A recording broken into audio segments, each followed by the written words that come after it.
ऊर्जा सप्लाई की वो अहम जलधारा जहां हाल ही के तनाव ने समुद्री कारोबार की रफ्तार पर ब्रेक लगा दिया। जहाजों की आवाजाही थम गई, समुद्री रास्तों पर खतरा बढ़ा। लेकिन अब हॉर्मुज से आ रही है एक और नई और बड़ी उम्मीद। जी हां, माइन हटेंगी, जहाज चलेंगे।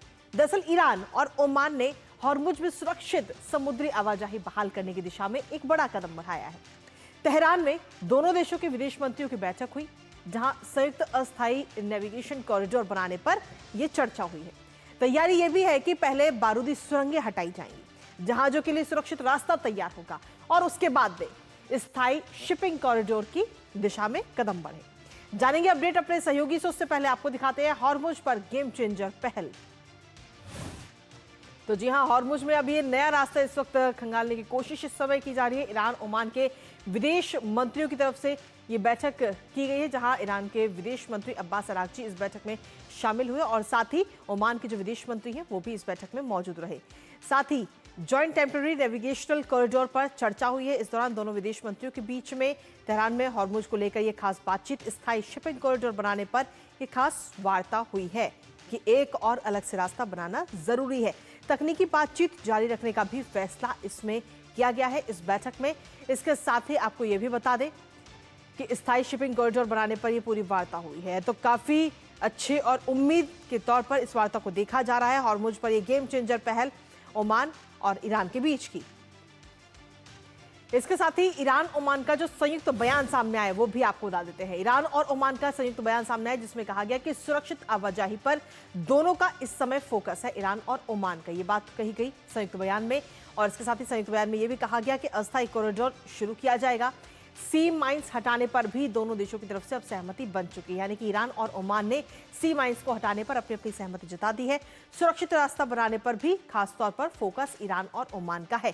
तो काफी उम्मीदों भरी ये वार्ता रही है। अब इस वार्ता के बाद में देखना होगा कि किस तरीके से इस वार्ता को और आगे अंजाम दिया जाता है, ग्राउंड जीरो पर किस तरीके से उतारा जाएगा। क्योंकि अभी अगर हम देखें तो अमेरिका की तरफ से किसी प्रकार का कोई बयान इसको लेकर सामने नहीं आया है। और जब से स्ट्रेट ऑफ हॉर्मुज को बंद किया गया है, तब से काफी ज्यादा असर सिर्फ तेल को लेकर नहीं, बाकी कई चीजों को लेकर असर हो रहा है और इसका असर हर एक देश में पड़ता हुआ नजर आ रहा है। स्ट्रेट ऑफ हॉर्मुज जो कि पिछले कई दिनों से बंद है, लगातार हमले हो रहे हैं, आखिर वो क्यों खास है, क्या उसकी इंपॉर्टेंस है, एक नजर उस पर भी डाल लेते हैं।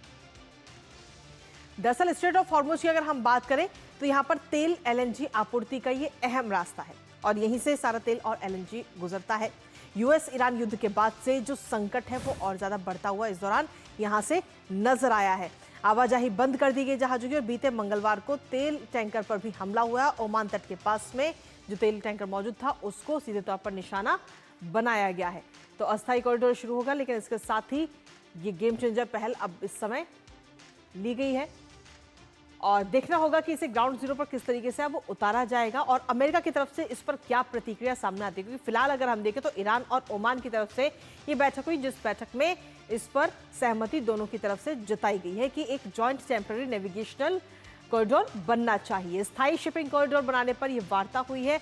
कई चीजों को लेकर संयुक्त बयान भी सामने आया दोनों की तरफ से। तकनीकी बातचीत जारी रखने का फैसला भी ओमान और ईरान ने लिया है।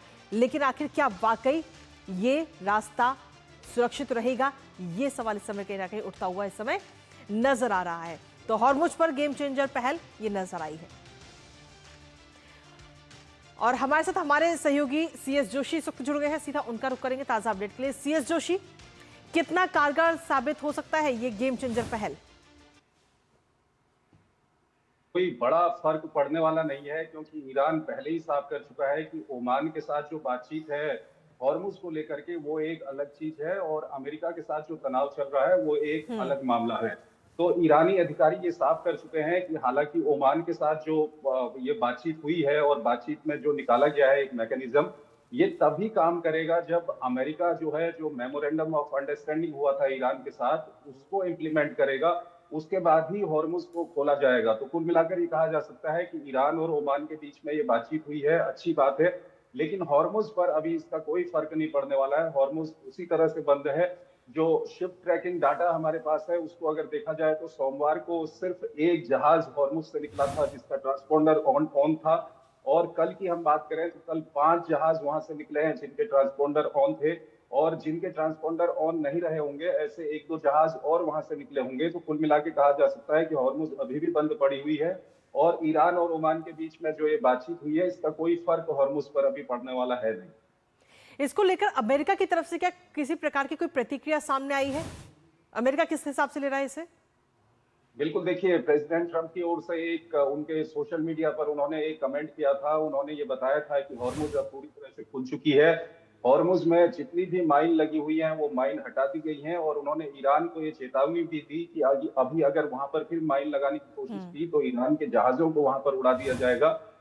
लेकिन अगर हम हॉर्मुज की बात करें तो अमेरिका अभी भी जो अमेरिका की रणनीति है वो ये है कि ईरान के ऊपर आर्थिक दबाव बनाया जाए, आर्थिक जी। जो प्रतिबंध ईरान के ऊपर अभी लगाए गए हैं और दूसरी तरफ एक डिप्लोमेसी का रास्ता खोला गया है। ईरान बातचीत कर सकता है अमेरिका के साथ और अमेरिका इसके लिए ओपन है बातचीत के लिए। तो कुल मिलाकर हॉर्मुज के भविष्य की हम बात करें तो जब तक ईरान और अमेरिका के बीच में कोई समझौता नहीं होगा तब तक हॉर्मुज नहीं खुलेगा। इस वक्त की ये स्थिति है। हाँ, लेकिन जिस तरीके से प्रतिबंध का आपने जिक्र किया, अमेरिका की तरफ से कई सारे प्रतिबंध लगाए गए और बाकी देशों को भी ये चेतावनी दी गई कि अगर आप ईरान के साथ संबंध बना के रखते हैं तो आपके लिए भी मुश्किलें होंगी और इसको लेकर कई देशों से अपील भी की गई है। लेकिन इसके बाद में ईरान ने भी इस पर पलटवार कर दिया और ये कहा है कि हम 2 साल तक के लिए पूरी तरह से तैयार है हर स्थिति परिस्थिति से निपटने के लिए। सीएस जोशी।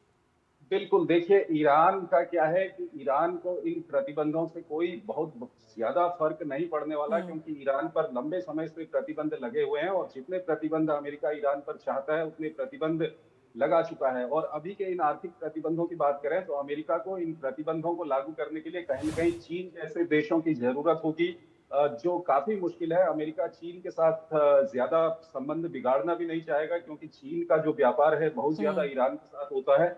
लेकिन अमेरिका ये भी चाहेगा कि चीन कहीं न कहीं उनके प्रतिबंधों में अमेरिका का साथ दे, ऐसा चीन करने वाला नहीं है। तो कुल मिलाकर ये स्थिति इस तरह की बनी हुई है कि ईरान को बहुत ज़्यादा इन आर्थिक प्रतिबंधों से फ़र्क पड़ने वाला है नहीं और अमेरिका कहीं न कहीं एक दबाव बनाने की कोशिश कर रहा है। ऐसे में आने वाले दिनों में देखना होगा क्योंकि हॉर्मुज़ जिस तरह से बंद पड़ी हुई है, पूरी दुनिया पर इसका असर पड़ रहा है और इस तनाव की वजह से जो अन्य रास्ते वहाँ पर हैं, चाहे हम बाब अल मंदेब की बात करें या सुएज कैनाल की बात करें तो वहां पर भी एक तरह का तनाव बना हुआ है। हालांकि अभी बाब अल मंदेब और सुएज कैनाल में जो शिप ट्रैफिक है वो हालांकि पहले से कम हुआ है लेकिन वो अभी चल रहा है, लेकिन हॉर्मुज में शिप ट्रैफिक एक तरह से बंद पड़ा हुआ है। चलिए, बहुत बहुत शुक्रिया सीएस जोशी तमाम जानकारी और अपडेट्स हमारे साथ साझा करने के लिए, इस महत्वपूर्ण खबर से जुड़े।